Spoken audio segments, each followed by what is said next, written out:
National conference और कांग्रेस में सब कुछ ठीक नहीं है। वो इसलिए क्योंकि मरकज़ के ज़ेर-इंतज़ाम जम्मू कश्मीर में हुकूमत के साथ तो कांग्रेस खड़ी है, लेकिन कांग्रेस का वाज़ेह ऐलान हो चुका है। गुज़श्ता रोज़ उन्होंने साफ कर दिया है कि we are not part of this current government system until we get statehood, मुकम्मल रेस्टोरेशन हो। और ये तब हुआ जब उमर अब्दुल्ला साहब कह रहे हैं कि मुझे पूछा नहीं गया। आप कांग्रेस आपसे पूछे और क्रेडिट लेने आप फिर वैसे ही आगे। जो सवाल बीजेपी पर कभी कभार उठते थे, आप पूछते थे, वो सारी परेशानियां यहाँ पर खुद इनके लिए बढ़ रही हैं। दूसरा, सिस्टम जिस हिसाब से चलाया जा रहा है, ड्यूल पावर सिस्टम है। लेफ्टिनेंट गवर्नर साहब जो कुछ कह रहे हैं लेकिन करते बहुत कुछ है। कहने और करने में बड़ा फ़र्क है। कहते तो वह मेरे पास पुलिस है, लेकिन सारे इदारों को जिस हिसाब से दिल्ली के इशारे पर आप चला रहे हैं, ये अपने आप में ठीक नहीं है। अफसर मानते नहीं हैं। ऑफिसर से आज भी हमारा भी उठना बैठना थोड़ा बहुत है। नेशनल मीडिया के साथ हैं तो पता रहता ही है कहाँ पर क्या हलचल है। This is very unfortunate. इन सब के बीच में कांग्रेस ने ये वाज़ेह कर दिया है कि हम जब तक मुकम्मल तौर पर स्टेटहुड ना मिले, हम इस गवर्नमेंट का ज़रूर साथ हैं, लेकिन काबीना में वो शिरकत नहीं करेंगे। उससे एक रास्ता साफ़ हो गया है। अगले कुछ दिनों के दौरान एक पेशरफ्त होगी सियासी तौर पर। दैट वुड बी जो कैबिनेट एक्सपेंशन है वो होगा।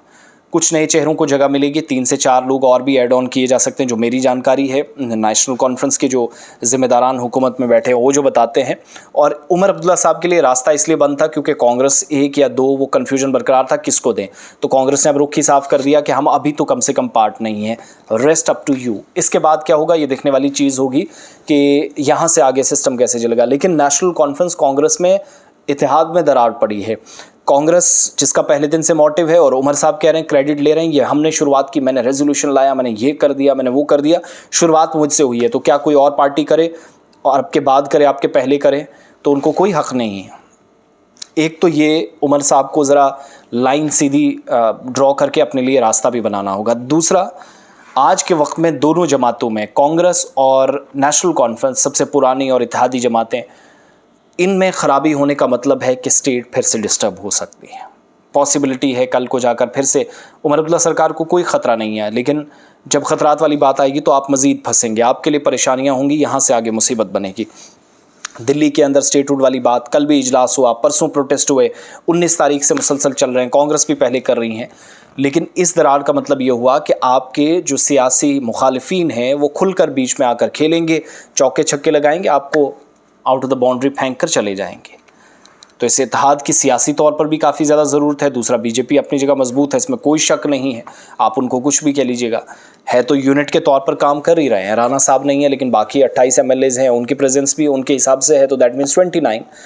रेस्ट बहुत सारी चीज़ें होनी हैं। और ये जो गैर यकीनी सूरत हाल है ये अभी भी बरकरार है। कोई अगर कहता नहीं है तो गलत फहमी में। अगर ठीक होता तो बिज़नेस रूल्स, और अगर LG साहब कह रहे हैं कि मैं सिर्फ़ और सिर्फ मैं लॉ एंड ऑर्डर देखूंगा, पुलिस देखूंगा, तो फिर उस फाइल को वापस कर दीजिए ना जो राजभवन के पहुंची थी।